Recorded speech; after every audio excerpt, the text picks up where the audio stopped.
México es un país con una gran riqueza cultural. La enorme diversidad de lenguas, historias y formas de ver el mundo han convertido a la tarea educativa en un gran reto.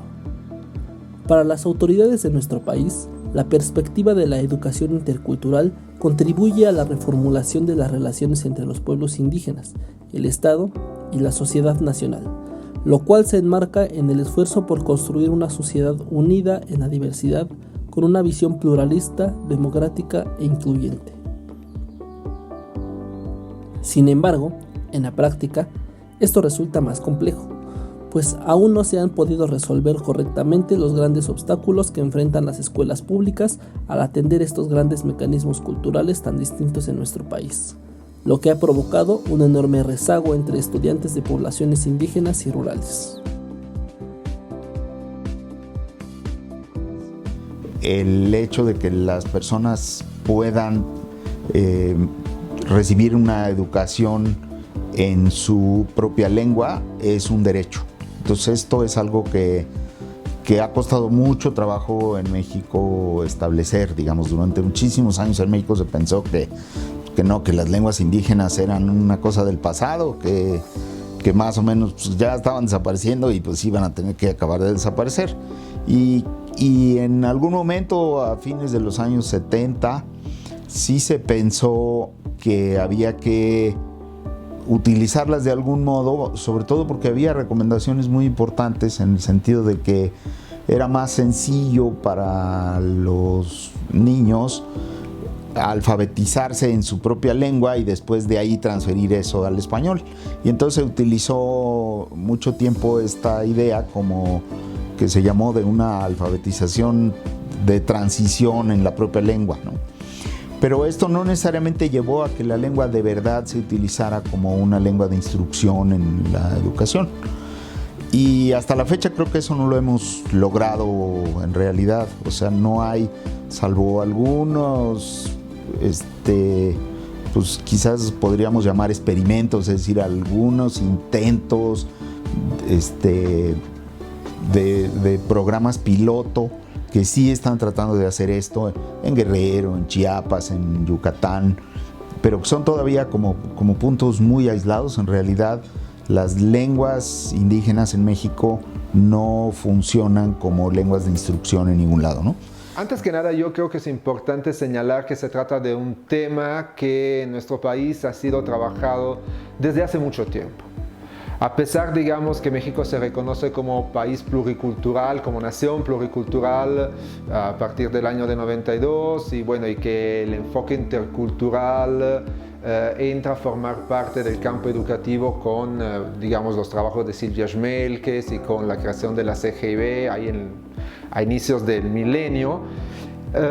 El tema del bilingüismo, el tema de la diversidad cultural en educación es un tema que ha estado presente desde hace mucho tiempo en el país, ¿no? Desde las reivindicaciones para una educación bilingüe, bicultural de los años 80, de ahí para acá es un tema muy importante sobre el que ha habido mucho trabajo, tanto en términos de la educación básica, materiales educativos, formación de docente, diferentes metodologías, ¿no? Entonces, demasiadas veces se descartan los aprendizajes que hemos tenido también del pasado y que constituyen lecciones aprendidas que nos sirven mucho para el futuro, ¿no? Lo que yo creo que enfrenta es seguir pensando en la interculturalidad como tal.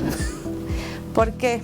Porque desde mi punto de vista y desde mi experiencia en mi investigación, lo que yo he observado es que se sigue pensando la educación intercultural como el encuentro de dos culturas claramente diferenciadas, donde hay una frontera donde termina una y comienza la otra, y entonces se tiene que generar un programa específico para el encuentro de estas dos culturas claramente diferenciadas.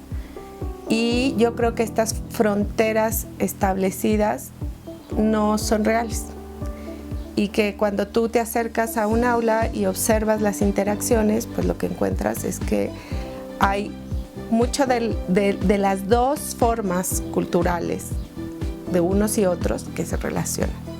Esa es una. Y la otra que creo es que la interculturalidad fue pensada para los otros, no para el nosotros. Y desde mi punto de vista la interculturalidad está en todos lados.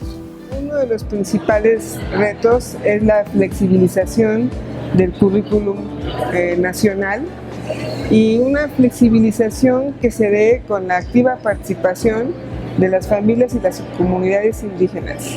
Sí, esto es, hay una base de conocimientos que se construyen en la vida cotidiana, en las actividades que realizan todavía los pueblos indígenas.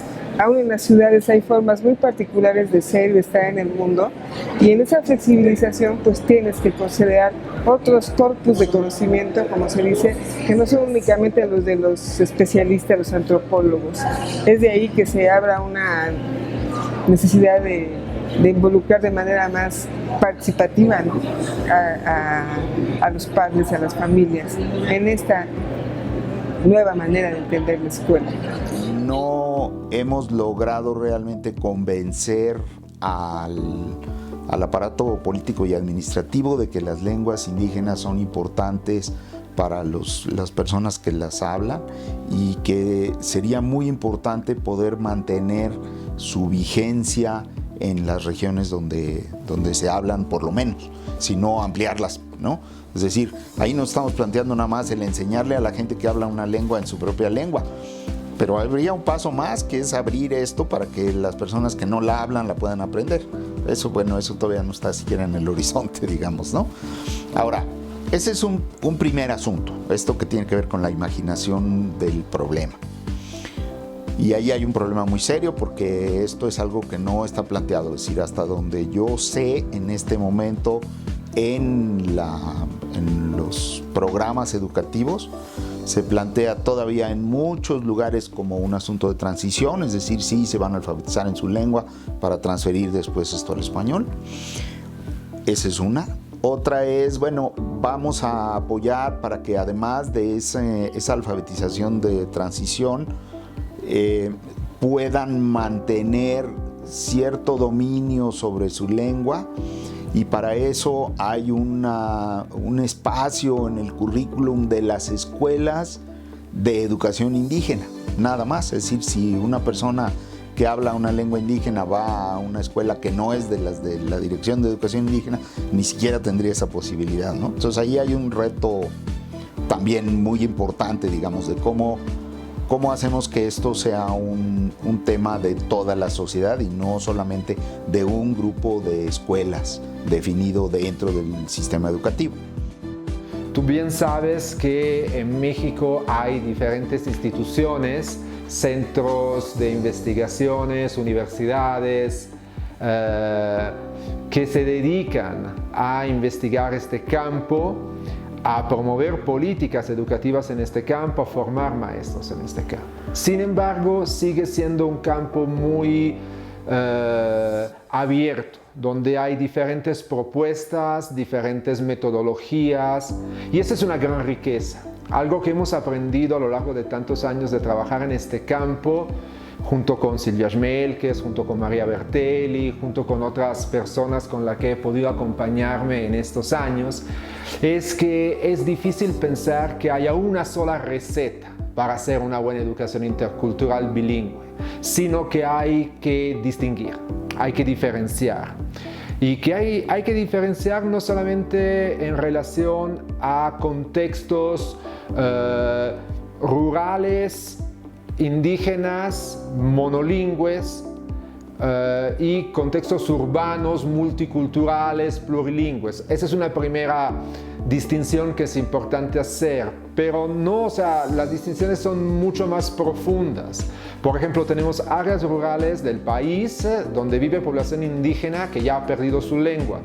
Pero no solamente que ha perdido su lengua, sino que ha perdido muchos de sus referentes culturales y de cosmovisión, porque son zonas con alta migración, zonas con alta urbanización. Entonces, pues ahí hay que tomar en cuenta este tipo de contexto para implementar propuestas de educación intercultural bilingüe que sean efectivas. Entonces yo, en vez de hablar de interculturalidad, me refiero mucho más a hablar de la diversidad, o actualmente la superdiversidad, que es como un nuevo concepto que se está manejando. en términos de que la diversidad está en todos lados y no solamente está en el otro, y que la interculturalidad ya está. No hay que promover, no hay que elaborar planes interculturales o para que se generen relaciones interculturales, sino que más bien lo que hay que hacer es respetar y reconocer esa diversidad que está presente en todos lados. Aquí, en aulas urbanas, rurales, indígenas, no indígenas, en todos los contextos escolares. En las últimas orientaciones hacia la educación indígena e intercultural que publica el INEE, ya se abre esta posibilidad porque se establece en estas recomendaciones que fueron recientemente publicadas que los padres y madres de familia de contextos indígenas o plurales pueden participar y deben participar en las actividades pedagógicas, pero bien sabemos que ha habido un conjunto de resistencias, sobre todo en estados marcados por la diversidad, a la reforma, porque por muchas razones, pero una de ellas es porque se tiene la sensación, y además así es, de que lo local no es considerado en la definición de los parámetros aplicables tanto al funcionamiento de la escuela como en la evaluación de los profesores, ¿no?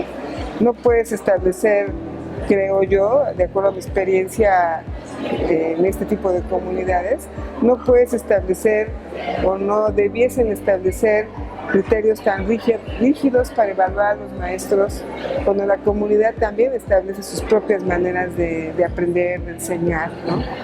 Y hablar de que puedes evaluar a un maestro cuando lo que hace rica la educación es la diversidad de estilos de enseñar. Creo que todos tuvimos maestros muy diversos, independientemente de ser indígenas o no, y en esa diversidad fue que nos fuimos completando, ¿verdad? Entonces, establecer criterios generales para evaluación de maestros en contextos tan diversos, pues es algo que ha provocado la indignación de estados como Oaxaca, como Chiapas, como Guerrero, y uno entiende que es en parte por esa razón étnica o de diversidad, ¿no?